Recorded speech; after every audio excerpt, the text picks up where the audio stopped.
ಸೂಕ್ಷ್ಮವಾಗಿ ಗಮನಿಸಿದ್ರೆ ಚಂದನದ ನಾಮದ ಮೇಲೆ ಒಂದು ಕಪ್ಪು ಬೊಟ್ಟಿರುತ್ತೆ. ಆ ಕಪ್ಪು ಬೊಟ್ಟು ಏನಕ್ಕೋಸ್ಕರ ಇಡ್ತಾರೆ, ಅದು ಯಾವ ವಸ್ತುವಿಂದ ತಯಾರಾಗುತ್ತೆ ಅಂತ ನಿಮ್ಗೆ ಏನಾದ್ರೂ ಗೊತ್ತಾಗ್ಬಿಟ್ರೆ ದಿಗ್ಭ್ರಮೆ ಆಗೋದ್ರಲ್ಲಿ ಆಶ್ಚರ್ಯನೇ ಇಲ್ಲ. ದಿಗ್ಭ್ರಮೆ ಅಲ್ಲ, ನಮ್ ಕಾಲ್ ಕೆಳಗಡೆ ನಾವು ನಿಂತಿರೋ ನೆಲಾನೇ ಕುಸ್ತೋದಂಗಾಗತ್ತೆ. ಶ್ರೀ ಪಾಂಡುರಂಗರ ಕರುಣೆ ಅಂತಿಂತದ್ದಲ್ಲ. ಬನ್ನಿ, ಈ ಕಪ್ಪು ಬೊಟ್ಟು ಏನಕ್ಕೋಸ್ಕರ ಇಡ್ತಾರೆ, ಏನ್ರಿಂದ ತಯಾರು ಮಾಡ್ತಾರೆ ಅಂತ ಈ ಕಥೆಯಲ್ಲಿ ತಿಳ್ಕೊಳ್ಳೋಣ. ಪ್ರಪಂಚದ ಯಾವುದೇ ದೇವಸ್ಥಾನದಲ್ಲೂ ಭಕ್ತಾದಿಗಳನ್ನ ಗರ್ಭಗುಡಿ ಒಳಗಡೆ ಬಿಡಲ್ಲ.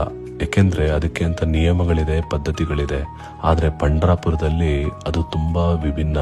ಯಾಕೆಂದ್ರೆ ಭಕ್ತಾದಿಗಳು ತಾವಾಗೆ ಹೋಗಿ ಭಗವಂತನ ಪಾದ ಮುಟ್ಟಿ ನಮಸ್ಕಾರ ಮಾಡ್ತಾರೆ. ಅದು ಸಾಕ್ಷಾತ್ ಪಾಂಡುರಂಗನೇ ಭಕ್ತರಿಗೆ ಕೊಟ್ಟಿರೋ ಒಂದು ವರ.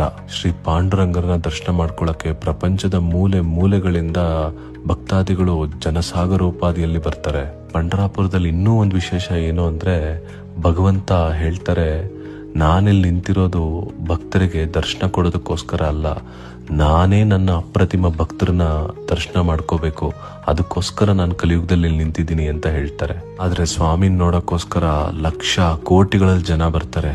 ಎಲ್ಲಾರು ಕ್ಯೂ ಅಲ್ಲಿ ಇಲ್ಲಿ ನಿಂತು ಒದ್ದಾಡ್ಕೊಂಡು ಸ್ವಾಮಿನ ದರ್ಶನ ಮಾಡ್ಕೋಬೇಕಾಗತ್ತೆ. ಅದರಲ್ಲೂ ವರ್ಷದ ವಿಶೇಷ ದಿನಗಳಲ್ಲಿ ಸ್ವಾಮಿ ನೋಡ್ಬೇಕು ಅಂದ್ರೆ ಎಷ್ಟೋ ಜನ ಭಕ್ತಾದಿಗಳು ದಿನಗಳಗಟ್ಲೆ ಕ್ಯೂ ಅಲ್ಲಿ ಕಾದಿರೋದಿದೆ.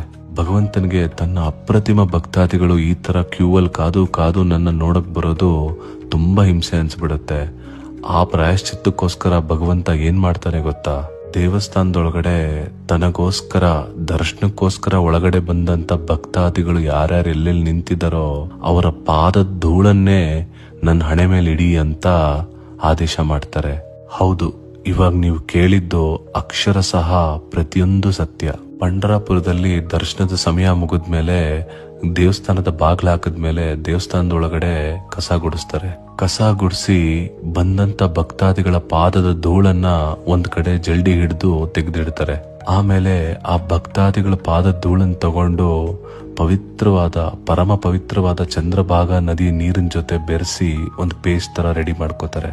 ಮಾರನೇ ದಿನ ಸ್ವಾಮಿಗೆ ಅಲಂಕಾರ ಎಲ್ಲ ಮುಗಿದ್ಮೇಲೆ ಚಂದನದ ನಾಮ ಇಡಲಾಗತ್ತೆ.